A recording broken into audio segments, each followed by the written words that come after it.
What's up guys, Eli here, back for another new stuff video. Today we're going to be talking about thrash metal. Got a nice stack of all thrash metal CDs here. One thing that's weird is I kind of broke them up year by year, and one thing I didn't really realize until I started taking notes is the oldest thing I have here is 1988. So this is, I guess, later era thrash, but of some pretty cult, legendary bands. So anyways, let's talk about them.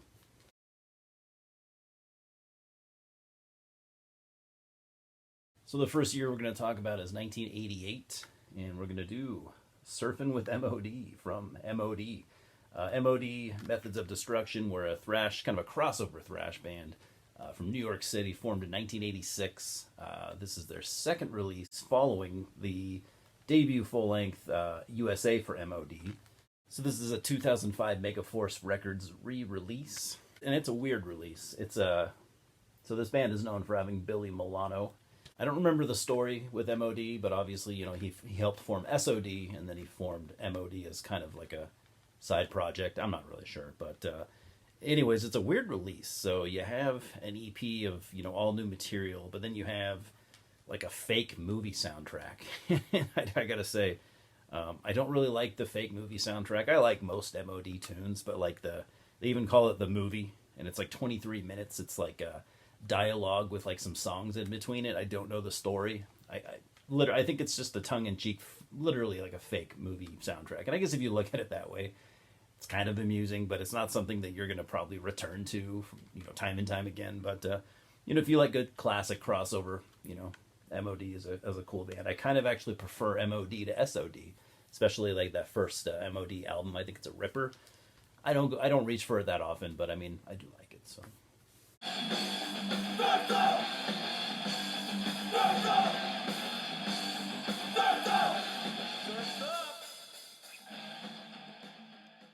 Then bumping up a couple years, or 1 year, sorry, I can't count. 1989, we have the debut album from Forced Entry with Uncertain Future. This came out on the very famous Combat record label, one of my personal favorites. So Forced Entry were a thrash band, obviously, formed in 1986 in Seattle, Washington, so kind of my neck of the woods. Debut album, if I didn't say that already. So Forced Entry was just a pretty standard thrash metal band, I guess you would say, but really, really good musicianship. Like everyone in this band could play. I wouldn't call it like progressive or technical thrash, but it is almost bordering on that. Like it's got some blistering guitar solos, courtesy of Brad Hull. So Brad Hull actually used to live not too far from me. Not to talk shit about anybody or anything. I got to meet him a few times. He was a great guy, but he ended up getting into hard drugs, I guess, and like he's doing like a 20 or 30 year prison sentence right now. So I mean, he probably will die in prison. So Jesus, man, don't fuck with those hard drugs, guys. Stupid.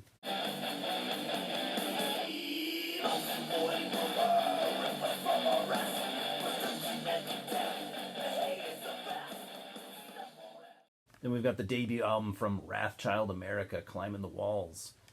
This came out on Atlantic, so they were one of those thrash bands that managed to get a record deal with a huge label. This is a major label debut. So active from 1981 to 1992 out of Baltimore, Maryland. I have not heard this one in a long time. They were kind of one of those thrash bands, well, they didn't really start late, but they were one of those thrash bands that made that move where in the 90s, thrash was kind of, even late 80s, early 90s, thrash was starting to die off a little bit. It was still popular. A lot of the bands were making moves to kind of, I don't know, they wanted to kind of push forward. Just straight ripping thrash metal was not really a thing anymore. Bands were bringing in like funk influences and stuff like that. I think Faith No More were a big part of that inspiration. A lot of those thrash bands loved Faith No More, and I do as well. But the kind of bringing funk influences into thrash metal, I thought was a horrible decision. My personal opinion, it didn't work. It never worked, and no one pulled that shit off. And Wrathchild America, they were going in that direction. I can't remember if they were doing it on this album or if that was the second album. But either way, very talented band, very good musicians, great songwriters. Just not the type of band that I'd reach for all the time when I want to hear thrash, but cool stuff nonetheless. Then we've got Law's Rocket with Annihilation Principle. Law's Rocket formed in 1982 in Oakland, California. This was their fourth full-length album. They started out more of like a, traditional heavy metal, even a little bit of power metal.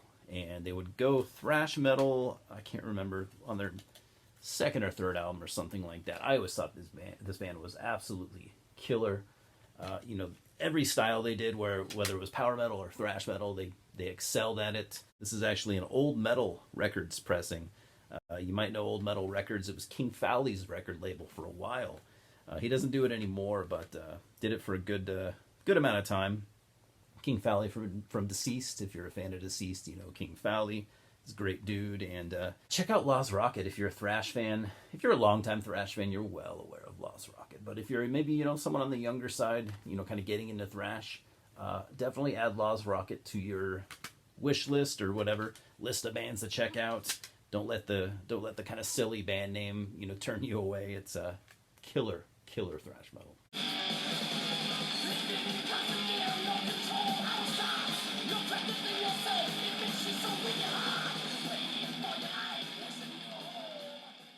Then going into 1990, we got Suicidal Tendencies with Lights, Camera, Revolution. You likely know this band, formed in 1981, Venice Beach, California. This is their fifth full-length album. They started off more of a they were pretty much a straight punk band. At least in my opinion, though, they always had some metal elements. I didn't really hear their demos or anything, but I haven't heard any Suicidal that was like just straight punk. I always heard, especially with Rocky George's, guitar, his lead guitar work and stuff like that. I always thought they were a crossover band. I remember I've had friends that are like, they were a punk band when they started. Maybe they were, but I have their debut full-length album, and yeah, it is more punk-oriented than anything they ever did, but they've always had some metal in the mix there, and it always really worked for me. Not always. I didn't always like this band. They kind of took me a while to get into. I'm not a huge crossover guy. I do like some. I do like a good bit of it.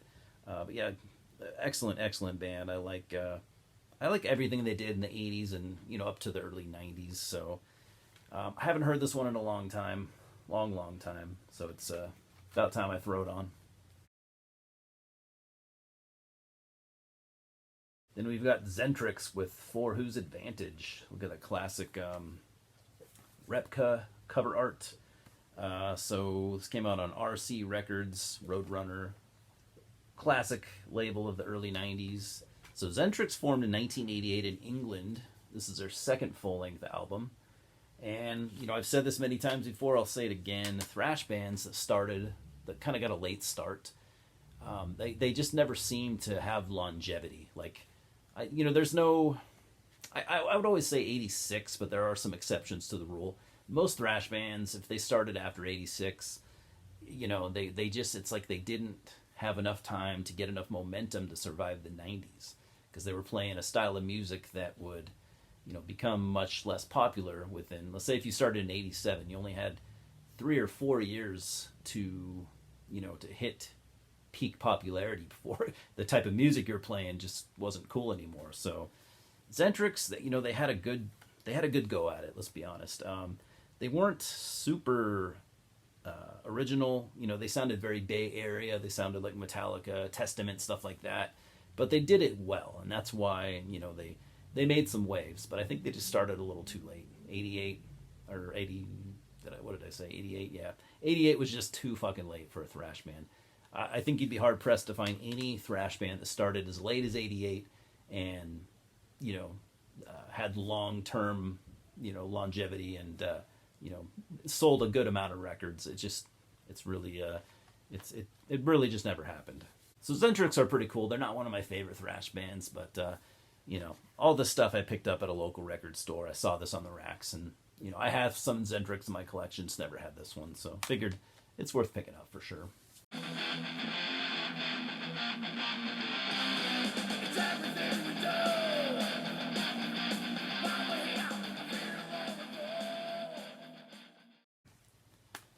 Moving into 1991, we've got Dark Angel with Time Does Not Heal. This is, I think, the last Dark Angel album they ever did. Yeah, I'm pretty sure. Fourth album. So they formed in 1983 in Los Angeles, California. This is like Combat Records, once again. This is like their least popular album. This is not exactly a fan favorite. Everyone likes those first two. Some people liked the third, but even fewer liked this fourth album. I think it's pretty fucking cool. The last two albums that they did were, much more technical. The first two albums was just straightforward, brutal thrash. Think Slayer, think German thrash. Sodom, Creator, Destruction, stuff like that. They were on that level of brutality, but like I said, third and fourth albums were very technical. I think they were just pushing themselves as musicians. I think they wanted to do something different, and I really respect them for it. In fact, those last few albums, I love them. There was a famous kind of joke about this album. In fact, when it first came out, I believe there was a sticker on the cover where it said something like 246 riffs, and I think it was serious. I think there are 246 riffs on this album. I could be wrong. I don't know if they actually counted them, but that just kind of goes to show they were going for something for sure. And I think they excelled at it. I love technical thrash metal, and I think this is kind of one of the cornerstones of that style of thrash metal. I love it.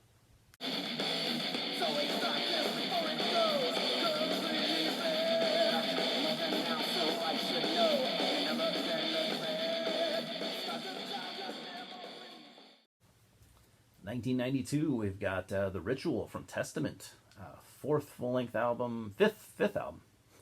Fifth album. So Testament started in 1987, Oakland, California. Earlier I said thrash bands starting after like 86 or so, didn't have much of a chance. And I said there were few exceptions, and Testament are one of those exceptions. 87's a little bit of a late start. But to their credit, they were already on the scene playing as a band called The Legacy since I think like 81. So technically they started in 81, not 87. But they didn't get their full-length album, debut album out, I think, until, I think The Ritual came out in 87. But again, they had 6 years to make it. And that's why it's such a goddamn good album. But this one, however, this is a different beast. This is 1992. This is not 1987 anymore. Thrash was... Not many bands were playing pure thrash metal.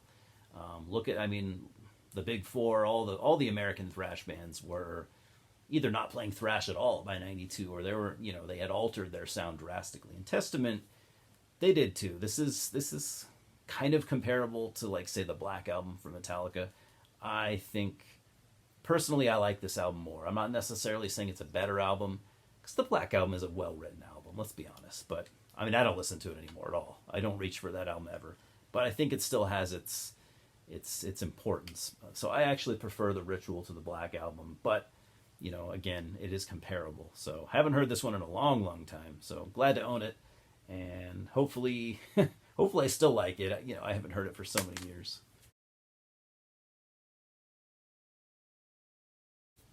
In 1993, we've got Grin from Corner. This was a Swiss thrash metal band formed in 1983. Fifth and final album, or at least most recent. I think they're still technically active. I don't know. A lot of people will talk shit about this. Came out on Noise Records, by the way. Because it's different from the first four albums that preceded it. Corner were always like a technical thrash metal band, and on this one, it is still very much, technical and kind of progressive sounding, but they kind of slowed down a little bit. It's a little slowed down. It's kind of groove oriented. So a lot of people say, like, oh, this is their groove metal album, but I don't call it that. It's got some groove. It's groovy, but it's still, to me, it sounds like classic Corner. Just kind of slowed down a little bit, but I don't really have a problem with it. In fact, I love this album. I'm not saying I like it more than the first four, but I think it's fantastic. The songwriting is still there. The musicianship is still there. Everything is still there. It's just not as fast. And I get it. Speed is the appeal to thrash metal. But they're one of the few bands, thrash bands that could slow it down and still really retain my attention. So dig the hell out of this album. I'm not on board with people saying that it's oh, this crappy groove album. I think it rules. My favorite thing about this album probably the bass playing. Bass player's name, I can't remember his name, but yeah, the bass grooves on this thing are just killer.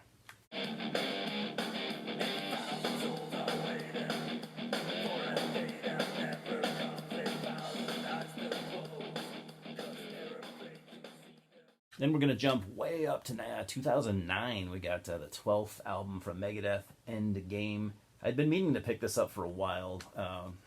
I'm a big Megadeth fan, by the way, longtime Megadeth fan. I remember this coming out and people were like, dude, this is the follow-up to Rust in Peace. And I don't know, I can see why people would say that. It does kind of follow a similar formula to Rust in Peace, where it's just tons of guitar solos and just, fast, punishing songs. It's got that going on, but I don't know. I've listened to this like twice over the years, and yes, I did buy it. But it's a decent album, but it's just, comparing it to Rust in Peace is kind of weak, in my opinion. And, a lot of people gushed about this when it came out. It doesn't do a whole lot for me. So this is the first album after Glenn Drover left on lead guitars, and they replaced him with Chris Broderick, from bands like, he's most famously the guitarist from Jag Panzer. And he's a super shredder. He's a great guitarist, but I don't know, this album doesn't really do a lot for me overall. Then we're zooming way up to this year, 2023. I picked up the Cavalier Brothers Morbid Vision.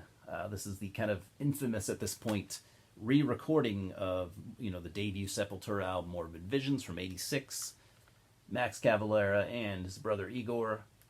Obviously, there's a lot of dust kicked up, with the recording and releasing of this album. They also released Bestial Devastation. I haven't picked that up yet, but dude, I don't know. I think this is really good. I'm a big Sepultura fan. I'm not into Soulfly. The Cavalera Brothers stuff, or Cavalera Conspiracy stuff, is pretty solid, I would say. I'm not a huge fan of it, but I think this is pretty killer. Now, I bought this just pretty much for the novelty of it. There's all this speculation as to why they did this. Why are they doing these re-recordings? There's a number of reasons why, but bands have been recording. Metal bands have been re-recording albums for decades now, and we all know it almost never works out. I think this is one of the rare occasions where it does work out. I'm not trying to say it's better than the original. You can never top the original, but the best you can do is do a damn good job. And most bands just don't have the same spirit that they did decades prior. And I think Max Cavalera pretty much does. And I think this is a really fun listen. Probably the best metal re-recording of all time. So is it necessary to buy? Probably not. But do I regret buying it? No. And then there is a new song on here too, "Burn the Dead." It's like what do you call it? It's the bonus track. I can't remember if it's an old track that they scrapped or if it's a new track they had written. I can't remember, but it's pretty good. So this gets a pass for me and then some. I think this is really cool. Again, did it need to happen? Absolutely not. Did I need to buy it? Absolutely not. But I'm a huge Sepultura fan, and do I regret buying it? Absolutely not. So.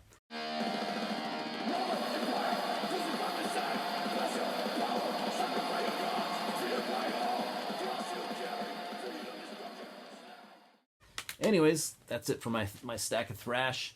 It'll be a long time before I acquire a stack of Thrash like this, because it's just not stuff that I buy real often. But I do love '80s and very early '90s thrash metal.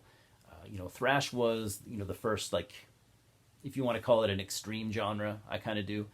I got into thrash. I'm only 41, so it's not, I wasn't there as things were coming out, but I definitely got into thrash before I heard, black metal and death metal and stuff like that. So I was just, neck deep in thrash metal for quite a long time there until I found death metal and then black metal. So it's definitely a genre that, still to this day has a big place in my heart.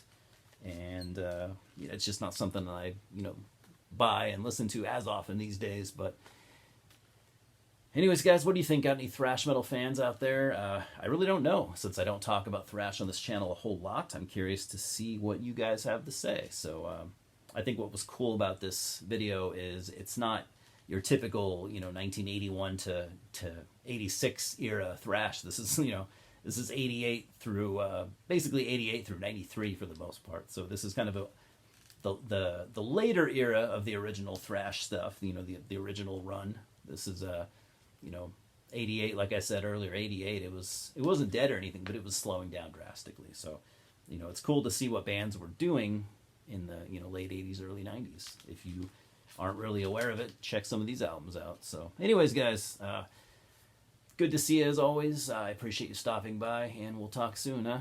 Cheers.